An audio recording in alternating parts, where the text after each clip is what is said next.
Attorney Megan Kaldunsky appearing on behalf of Ms. Zielinski, who does appear in court. Good morning. Good morning, everyone. Thank you for your timeliness today. I'm Judge Barrios. This matter is before the court today for sentencing. Is the state ready to proceed? Yes, Your Honor. And defense counsel, are you and your client ready to proceed? Yes, Judge. We're going to turn over to the state first. The state will provide their recommendation and basis thereof. Thank you. The state recommends 18 months in the House of Corrections, imposed and stayed for 3 years of probation with the following conditions: an alcohol and drug abuse assessment in compliance with any recommended treatment, absolute sobriety, a parenting class, mental health treatment and counseling, compliance with any DMCPS or children's court orders, and 120 days of condition time left to the agent's discretion. Defense is free to argue. And basis thereof. Thank you. Your Honor, this is a tremendously sad case for the 6 child victims and for Ms. Zielinski. I will not revisit the underlying facts in detail. The court heard them during Mr. Dupriest's jury trial. What matters for today is Ms. Zielinski's role, her conduct, and what sentence is appropriate in light of both. The state is recommending a misdemeanor resolution with probation because it is proportionate to Ms. Zielinski's level of culpability and her actions in this case. First, Ms. Zielinski is significantly less culpable than Mr. Dupriest. The evidence at trial and her sentencing memo established that dynamic. She was in an emotionally and physically abusive relationship, and that context is critical to understanding her conduct. This was not an equal partnership. It was a one-directional, controlling relationship. Second, Ms. Zielinski accepted responsibility early and consistently. She entered guilty pleas. She told the officers what happened. She even tried telling everybody it was all her fault. That is meaningful accountability. Third, she testified truthfully at Mr. Dupriest's jury trial. That required her to come into court, take an oath, and provide honest testimony in a difficult and highly personal situation. That is not something this court sees in every case, and it reflects positively on her acceptance of responsibility. And importantly, Ms. Zielinski never minimized her conduct or tried to shift blame, even where there may have been explanations for her circumstances. She did not attempt to use them to avoid accountability. That distinguishes her from many defendants and supports a probationary disposition focused on rehabilitation. This court has received a sentencing memo under seal. Without going into detail, it provides additional context regarding her background and the challenges she has faced. That history doesn't excuse the conduct, but it certainly provides an explanation, and it does inform of an appropriate sentence. The state's recommendation, 18 months in the House of Corrections, imposed and stayed for 3 years of probation with the listed conditions, addresses both accountability and rehabilitation. The conditions are tailored to the underlying issues in this case: substance abuse, parenting, and mental health. They also provide structure and oversight to ensure the safety and well-being of the children moving forward. This is a case where probation is not a break, it is a tool. It allows the court to impose strict conditions, require treatment, and monitor compliance while recognizing Ms. Zielinski's less culpable and her efforts to take responsibility. Thank you. Thank you, counsel. Defense. Thank you, Your Honor. On behalf of Ms. Zielinski, we are asking you to consider no more than 18 months of probation. While we agree with the state in regards to the disposition of probation as an appropriate outcome here, I do think that 3 years is beyond what is necessary on behalf of Ms. Zielinski. Based upon the rationale on that recommendation as stated in the sentencing memo provided to this court and the state, I believe that timeline is more appropriate as it lines up with the conditions and supervision requirements that she has already taken place. Given that, all of the other conditions in regards to the state's recommendation, I believe are appropriate and should continue to be maintained. As it relates to the gravity of this offense, the need to protect the public as well as Ms. Zielinski as an individual, I believe point towards defense's recommendation. What the state has outlined for Your Honor to consider is true. We do ultimately agree in regards to the facts of this case, the ideas in which Ms. Zielinski has always been upfront and honest and remorseful in regards to her actions, as well as trying to take ownership of the actions of others. I think that points and bodes well towards Ms. Zielinski's character. She has taken great steps and great strides of accomplishment during her time in the community. She has not taken her time in the community lightly.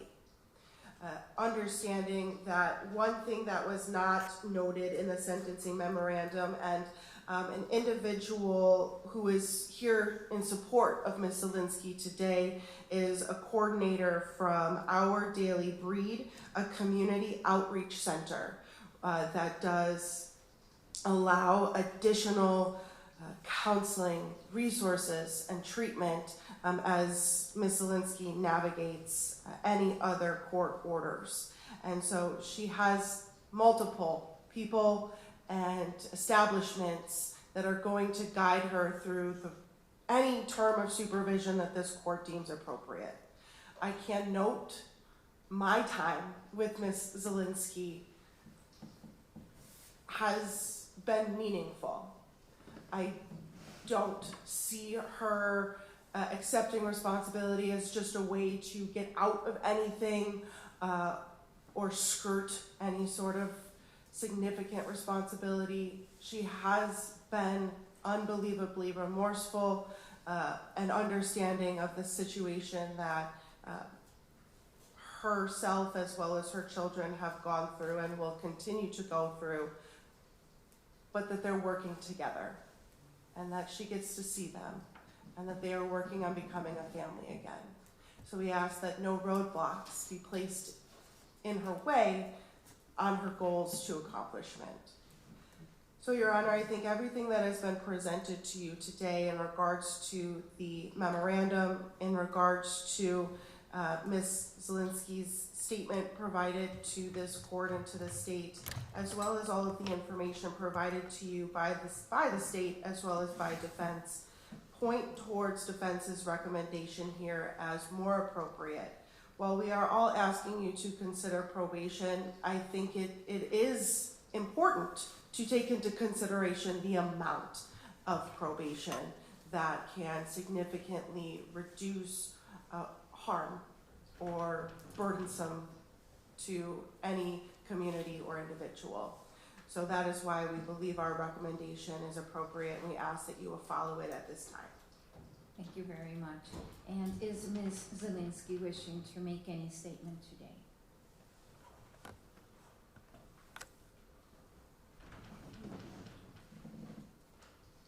You don't have to say anything. The court has had an opportunity to read the letter that you wrote, and you can place it on the record, or it can be sufficient that I have already read it. It's completely up to you.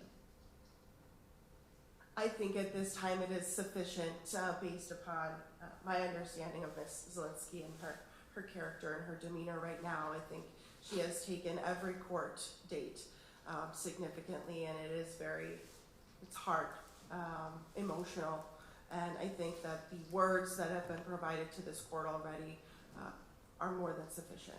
Thank you for that. This matter comes before the court today upon a plea of guilty and a judgment of conviction having been entered to 2 misdemeanor charges, specifically in this case, 2 counts 12 and 13. And these misdemeanor offenses are Class A misdemeanors for each count, with a maximum penalty per count of 9 months incarceration and or a fine up to $10,000. The court has had an opportunity to hear from both sides at this time, and in every criminal sentencing, the court must consider several objectives. there's protection of the victims and the community. Well, removal of the offender from society is to prevent future crimes. And then there's punishment, where the purpose of incarceration is so that the offender realizes that she has done something wrong to which she is being punished, and where the offender deserves punishment for having acted criminally. Then there's rehabilitation, where the purpose of rehabilitation is to use the resources of the criminal justice system to apply treatment and training so that the offender may return or continue to be part of our community and lead a law-abiding life. And then there's deterrence, where providing punishment is to send a message to the public at large that when you commit a crime, there's going to be punishment. And when sentencing, a judge must impose the least severe sentence that achieves the goals of sentencing while taking into consideration victim and community protection. Based on the recommendations of both attorneys before this court today, it is clear that our number one goal continues to be protection of the victims in this case, of these 6 young children. But it's also clear that right along the protection of the victims is also the rehabilitation of Ms. Zielinski. The recommendations differ only in one respect, and that is for the term of probation. Other programming, I believe, is a joint recommendation. And what does this court take into consideration at the time of sentencing? Past record of criminal offenses or lack thereof, the defendant's personality, her character, her social traits, her background and employment record, her rehabilitative needs, and the court has reviewed all that information provided in the sentencing memorandum that is under court seal. And the court has clear information as to the rehabilitative needs in this case. And also, the court takes into consideration the fact that Ms. Zielinski has appeared at every court appearance, that she chose to enter into this plea, the fact that she knew that she faced exposure to incarceration. She didn't blame anyone else but herself. And she took complete accountability and did not make any of these children go through the trauma of having to testify on behalf of their own mother. The court takes into consideration the facts in this case and in the criminal complaint. Every case that comes into this court is a sad case where usually everyone loses. Defendant, victim, and any children that are involved, everyone loses. No one really wins in this court. But in this case, it is truly sad that the conditions that allowed for the conditions in which these children were found. There are 6 children, and the youngest at the time of the incident was only 2 months old. This is a heartbreaking case for everyone involved. As we have gone through hearing after hearing in this case, the court has felt and heard the impact that this case has had even on the attorneys that are in this case, whether as prosecutor or whether as defense, and how this case has touched everyone. I think that what this case has done, however, if we are to look for a silver lining, has brought resources that the attorneys are recommending to Ms. Zielinski so that she can be the mother that these children need her to be and that they deserve to have in their life. And resources that unfortunately Ms. Zielinski did not have available prior to the date of this offense. It has brought attention to the needs of our community, to the needs to protect these children, to give them a better life, to break the cycle for these young children. And for all these reasons and all the considerations that both attorneys have taken so seriously and have considered to recommend to this court, the court's going to do as follows. The court is going to accept the state's recommendation in full other than the term of probation. So the court is going to order as follows. The court is going to order, as to count 1, the court will order 9 months of incarceration. It's going to be imposed and stayed. And that's going to be consecutive to count 2, where the court will also order 9 months of incarceration imposed and stayed. The court will order 120 condition days stayed pending review and at the request of the probation agent.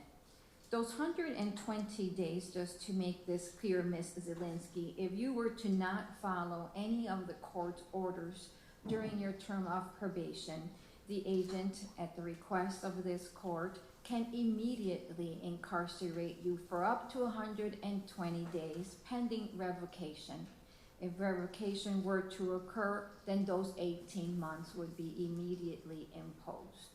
Any questions regarding that by anyone? No, Your Honor. No questions. I would just note, and I apologize for failing to mention, there are 30 days of pretrial incarceration credit. The court will grant those 30 days credit.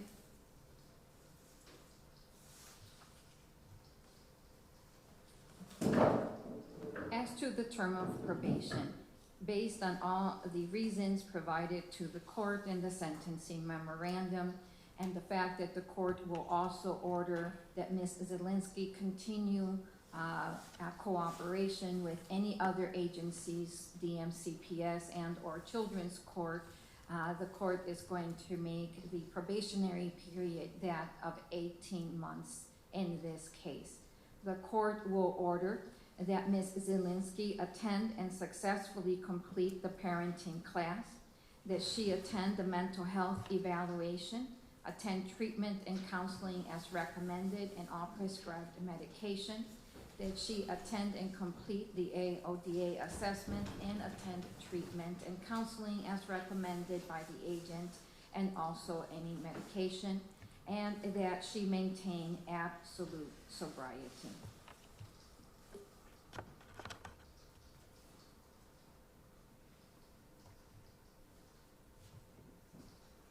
The court will order that she is responsible as well for providing a biological specimen for DNA.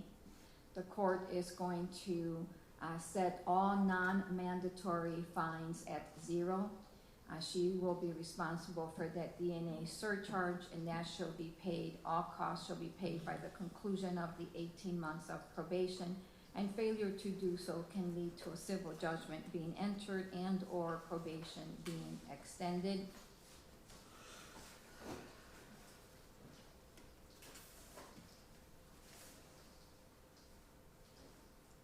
There is no restitution in this case, or restitution is set at 0. And the court will advise Ms. Zielinski she has the right to seek post-conviction relief, and if indigent, the right to the assistance of the State Public Defender's Office. The court will also advise that she is to pay supervision fees as determined appropriate by the Wisconsin Department of Corrections. Anything the court has left out or that either attorney wishes to add for the record? No, thank you, Judge. Defense counsel. I just wanted to clarify for the record that the 30 days were credited to count 12. I know this court said count 1 and 2, but it is count 12 and 13 as it relates to the information. And certainly while we're all hopeful for probation, I think that the record should be accurate and supplemented, that if there is any sort of revocation or condition time, how is that to be served? It is correct. We hope for nothing but success on probation. But as to counts 12 and 13, it's 9 months consecutive to each count, and it's HOC. Any Huber, electronic monitoring, any type of release, or is it straight time? It is straight time. I think that under the conditions and circumstances and recommendations, all of this has already been taken into consideration, and it is now upon Ms. Zielinski to prove that she will successfully complete the terms of probation or do straight time. Just a few things, Judge. The 120 days stayed, is that on count 12? Count 12.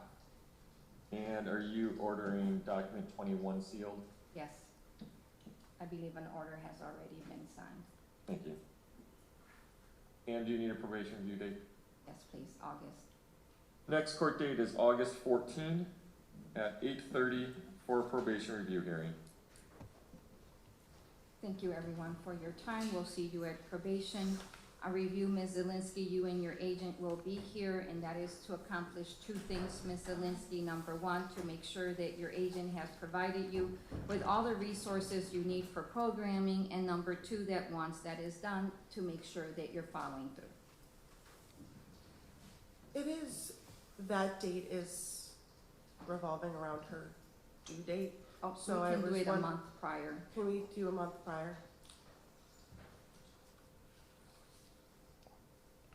Next court date is July 10 at 8:30 for a probation review hearing.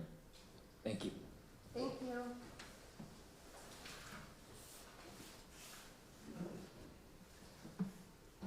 Mr. Clerk, can you take a peek at this memo, please?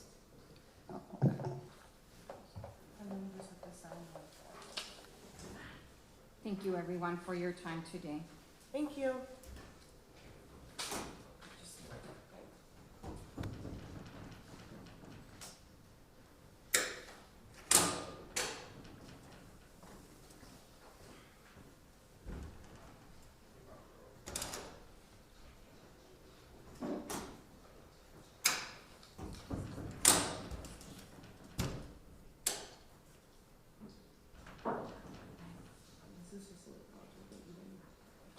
Mr. Clerk.